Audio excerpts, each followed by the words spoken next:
അപ്പോൾ നമ്മൾ ആദ്യം സ്വരം പഠിച്ചു, താളങ്ങളെ പരിചയപ്പെട്ടു കുറച്ച്, പിന്നീട് ഇതെല്ലാം കൂടി വരുന്ന സ്വരവും താളവും ഒപ്പം സാഹിത്യവും വരുന്ന ഗീതം പഠിച്ചു. ഇനി അതിൻ്റെ കുറച്ചുകൂടി വലിയൊരു രൂപമാണ് സ്വരജതി. സ്വരവും ജതിയും, അതിൽ സാഹിത്യം കുറച്ചുകൂടി വരും, കുറച്ചുകൂടി വലിയ ഗീതങ്ങൾ എന്ന് പറയും. ഒരു ഉദാഹരണത്തിന് പ്രശസ്തമായ ഒന്ന് രാരവേണു ഗോപബാല രാജിത സദ്ഗുണ ജയശീല. അതും ഈ സാഹിത്യം പഠിക്കുന്നതിന് മുമ്പ് ആദ്യം സാരിഗ പദ സനിധ പാധവ മഗരി സരി സനിധ സാരിഗ പദ സനിധ എന്ന് പഠിച്ച് അതേപോലെ രാരവേണു ഗോപബാല രാജിത സദ്ഗുണ ജയശീല രാരിഗ പമഗ പദ ശ്രീ സനിധ പമഗരി രാരവേണു ഗോപബാല രാജിത സദ്ഗുണ ജയശീല സാരസാക്ഷ നേരമേമി മാറുപാട കോർവലേര. ഇത് ഭാഷ കർണാടക സംഗീതത്തിലാവുമ്പോൾ തമിഴും കന്നഡയും തെലുങ്കും ഒക്കെ വരുന്നുണ്ട്. അപ്പോൾ ഇത് മലയാളമല്ല ഭാഷ, അതുകൊണ്ട് ചിലപ്പോൾ ആദ്യം മനസ്സിലാക്കാൻ ബുദ്ധിമുട്ട് വരും. അതിലെ കന്നഡയിലത്തെ സാഹിത്യമാണ് ഇത്. ഇങ്ങനെ സ്വരവും സാഹിത്യവും ചേരുന്ന ഒരു സംഗീത രൂപമാണ് സ്വരജതി. ജതിസ്വരമാകുമ്പോൾ അതിൽ സ്വരങ്ങൾ മാത്രമേ ഉള്ളൂ, സാഹിത്യമില്ല. ഇത് രണ്ടും ഡാൻസിനും ഉപയോഗിക്കാറുണ്ട്. ഇതിൽ ഡിഫറെൻറ്റ് പാറ്റേൺസ്, പല രീതിയിലുള്ള പാറ്റേൺസ് ഉണ്ടാവും. പാറ്റേൺസ് എന്ന് പറഞ്ഞാൽ തക്കഥിമി തക്കഥിമി തക്കഥിമി 1 2 3 4 1 2 3 4 1 2 3 4 1 2 1 2 3 1 2 1 2 3 1 2 1 2 3 പോലുള്ള ഡിഫറെൻറ്റ് സ്റ്റൈൽസ് പാറ്റേൺസ് ഉണ്ടാവും. അപ്പോൾ അത് ഡാൻസ് കളിക്കാനും ഒക്കെ നല്ല ഭംഗിയുണ്ടാവും. അതുകൊണ്ട് ഡാൻസ് കളിക്കാൻ ഈ രൂപങ്ങൾ ഉപയോഗിക്കും. ഒരു ജതിസ്വരത്തിൻ്റെ 2 വരി പാടാം. മോഹനം എന്നൊരു രാഗം. ഇതിനു മുമ്പ് പാടിയ രാരവേണു ഗോപബാല എന്നതിൻ്റെ രാഗം ബിലഹരി രാഗം. ഇനി മോഹനം രാഗം. സരിഗ പദ സദവഗരി സ. മോഹനം രാഗത്തിലെ സിനിമ പാട്ടുകൾ, കുറേ സിനിമ പാട്ടുകളുണ്ട്. പരിണയം എന്നുള്ള സിനിമയിലൊക്കെ പാട്ടുകളുണ്ട്.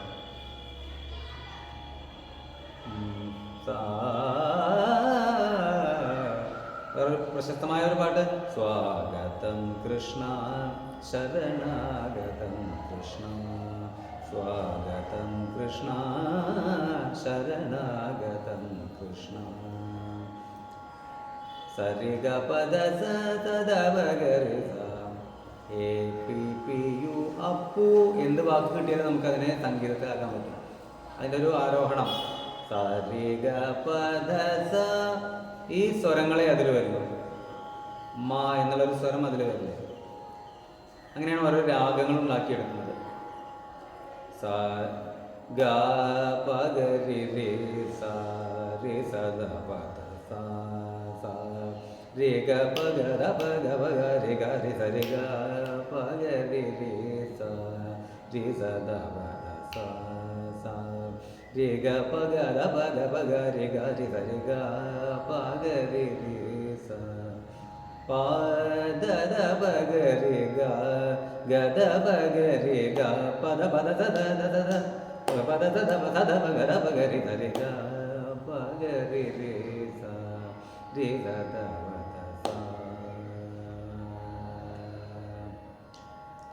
പ പ ധ പ ഗ ഗ പ ഗ രി ഗ രി രി രി ഗ രി സ സ രി സ രി സ സ സ രി രി സ രി ഗ പ ധ പ ഗ പ ധ രി സ ധ സ പ ധ ഗ പ ഗ രി സ രി ഗ പ ഗ രി രി സ രി സ ധ പ ധ സ. ഇത് ജതിസ്വരത്തിനൊരു ഉദാഹരണമാണ്. ഇങ്ങനെ പല രാഗങ്ങളിൽ പല രീതിയിലുള്ള ജതിസ്വരങ്ങളുണ്ട്. ഓക്കെ. വരിശ, താളങ്ങൾ പഠിക്കാനുള്ള അലങ്കാരം, സ്വരവും സാഹിത്യവും ചേർന്ന് വരുന്ന ഗീതം, അതിൻ്റെ കുറച്ചുകൂടി വലിയ രൂപമായിട്ടുള്ള സ്വരജതി, ജതിസ്വരം ഒക്കെ പഠിച്ചു കഴിഞ്ഞാൽ ഒരു ഘട്ടം കഴിഞ്ഞു ഒരു സംഗീത വിദ്യാർത്ഥിയുടെ. ഇനി അടുത്തൊരു ഘട്ടം വർണ്ണങ്ങൾ പഠിക്കുകയാണ്. വർണ്ണം എന്ന് പറഞ്ഞാൽ കളർ, നിറം എന്നൊക്കെയാണ് അർത്ഥം. ഓരോ രാഗങ്ങൾക്കും ഓരോ നിറം പോലെ നമ്മൾ ചിത്രം വരയ്ക്കുമ്പോൾ പല കളറുകൾ കൂട്ടി യോജിപ്പിക്കും, നിറങ്ങൾ യോജിപ്പിക്കുമ്പോൾ പുതിയ പുതിയ നിറങ്ങൾ കിട്ടില്ലേ, അതുപോലെ ഓരോ സ്വരങ്ങൾ, ഈ സപ്തസ്വരങ്ങളിലെ പല സ്വരങ്ങളെ പല രീതിയിലെടുത്ത് ചേർക്കുമ്പോൾ പുതിയ പുതിയ രാഗങ്ങൾ കിട്ടും നമുക്ക്. അതിലെ ചില വർണ്ണങ്ങൾ, ആ രാഗത്തിൻ്റെ ഭാവം കിട്ടുന്ന എന്താ രാഗഭാവം. അപ്പോൾ നമുക്ക് സിനിമ പാട്ടിൽ തന്നെ സന്തോഷം വരുമ്പോൾ ചില ട്യൂണുകളുണ്ടാവും. ബേസിക്കലി അത് ചില രാഗങ്ങളാണ്, ചില മ്യൂസിക് നോട്ട്സാണ്. അത് കേൾക്കുമ്പോൾ നമുക്ക് സന്തോഷം ഉണ്ടാവും. ചിലത് കേൾക്കുമ്പോൾ നമുക്കൊരു ദുഃഖത്തിൻ്റെ ഭാവം തോന്നും, ശോകഭാവം തോന്നും. ചിലത് ഹാസ്യത്തിനൊക്കെ നമുക്ക് ചില പരിഹസിക്കുമ്പോഴൊക്കെ തമാശയൊക്കെ വരുമ്പോൾ ചില ട്യൂണുകളൊക്കെ നമ്മളിങ്ങനെ കേൾക്കാം. ഏത് ലോകത്തെ എവിടെയായാലും സംഗീതത്തിൻ്റെ ബേസുകൾ ഒന്നും തന്നെ ഈ മ്യൂസിക് നോട്ട്സ്, സംഗീതത്തിൻ്റെ സ്വരങ്ങളാണ് ബേസിക്. അപ്പോൾ വർണ്ണങ്ങൾ പഠിക്കും എന്തിനാ? ഓരോ രാഗത്തിൻ്റെയും ഭാവങ്ങൾ പഠിക്കാൻ വേണ്ടി കുറേ വർണ്ണങ്ങൾ ഉണ്ടാക്കി വെച്ചിട്ടുണ്ട് കമ്പോസേഴ്സ്, പഴയ കാല കമ്പോസേഴ്സ്, മ്യൂസിക് കമ്പോസ് ചെയ്യുന്നവർ. അതാണ് വർണ്ണങ്ങൾ. ഇപ്പോൾ ചില ഉദാഹരണങ്ങൾ പറയാം. ഞാൻ നവരാഗ വർണ്ണം, 9 രാഗങ്ങളിലുള്ള ഒരു വർണ്ണം ഉണ്ട്. അത് പഠിക്കുമ്പോൾ ആ 9 രാഗങ്ങളായിട്ട് നമുക്ക് പരിചയം വരും.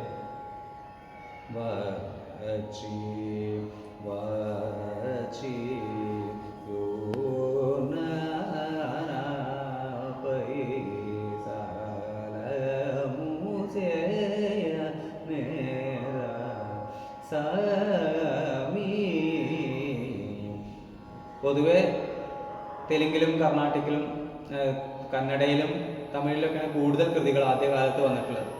കേരള കമ്പോസേഴ്സ്, മലയാളികളായിട്ടുള്ള കമ്പോസേഴ്സ് നമുക്ക് കുറവായിരുന്നു, പിന്നീട് ധാരാളമാണ്. കേരളത്തിൽ നമുക്ക് വാദ്യത്തിനാണ് കൂടുതൽ പ്രാധാന്യം കിട്ടിയത്. അതുകൊണ്ട് താരതമ്യേന മലയാളത്തിലെ പാട്ടുകൾ കുറവായിരുന്നു. അതുകൊണ്ടാണ് ഇതിൻ്റെയൊക്കെ സാഹിത്യം ഇങ്ങനെ തെലുങ്കും കന്നഡയൊക്കെ അധികം വരുന്നത്. മലയാളത്തിലൊരു വർണ്ണം പാടാം, ശ്രീ രാജരാജേശ്വരി എന്നൊരു വർണ്ണം പാടാം. ശ്രീ രാജരാജേശ്വരി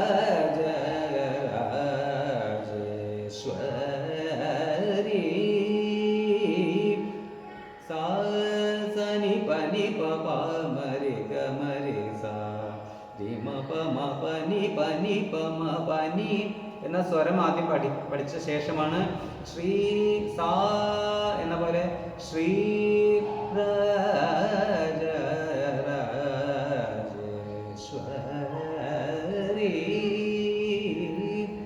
എന്ന് പാടുന്നത്.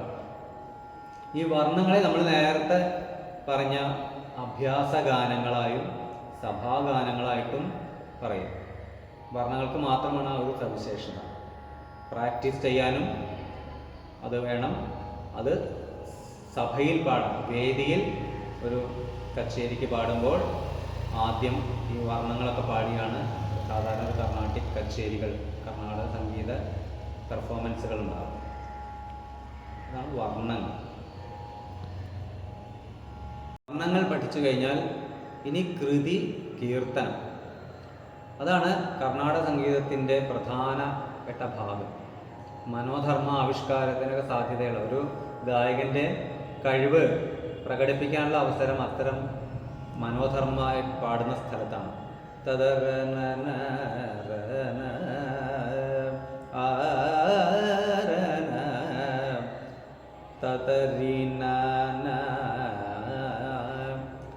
ആ അക്ഷരങ്ങളെ മാത്രം വെച്ച് രാഗം പാടുക, പല രീതിയിൽ മനോധർമ്മം പാടുന്നു.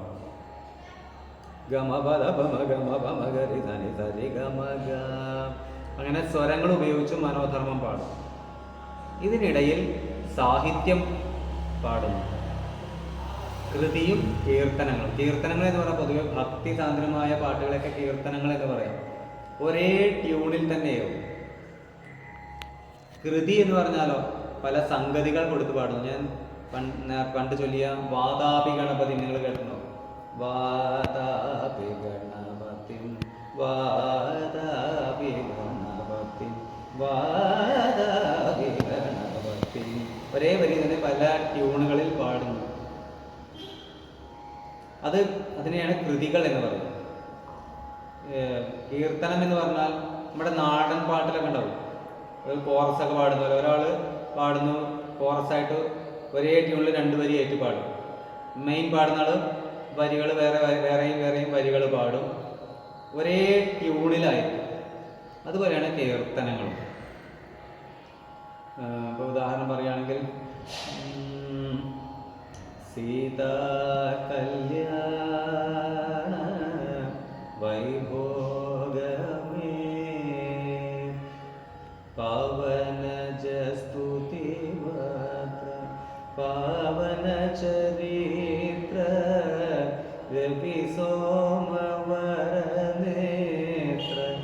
രമണീയ ഗാത്ര സീതാ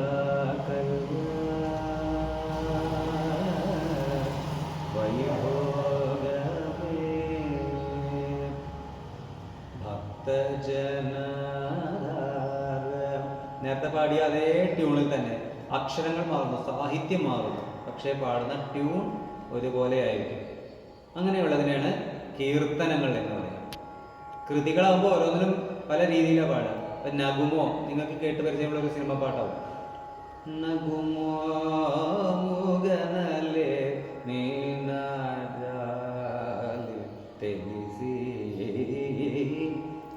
അതതിൻ്റെ പല്ലവി എന്ന് പറയും, ആദ്യത്തെ ഭാഗം. അനുപല്ലവി രണ്ടാമത്തെ പാർട്ട്.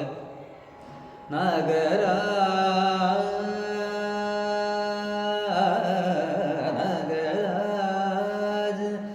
ധരണി പരിവാരുലല്ല നഗരാജ ധരണി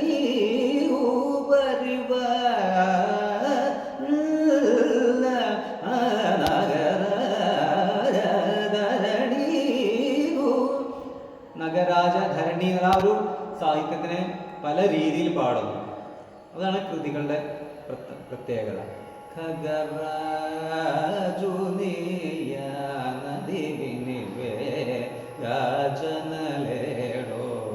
എന്നാണ് ഈ നഗുമോ എന്നുള്ളതിൻ്റെ മൂന്നാമത്തെ പാർട്ട് ചരണം. ഓരോന്നിനും ഓരോ പാർട്ടിനും വെറൈറ്റി ട്യൂൺസാണ്, ഡിഫറെൻ്റ് ആയിട്ടുള്ള രാഗഭാവങ്ങളാണ്. അതാണ് കൃതികളുടെ പ്രത്യേകത. കീർത്തനങ്ങളാകുമ്പോൾ ഒരേ ട്യൂണിൽ തന്നെ പാടുന്നു. അതാണ് കീർത്തനവും കൃതിയും തമ്മിലുള്ള വ്യത്യാസം.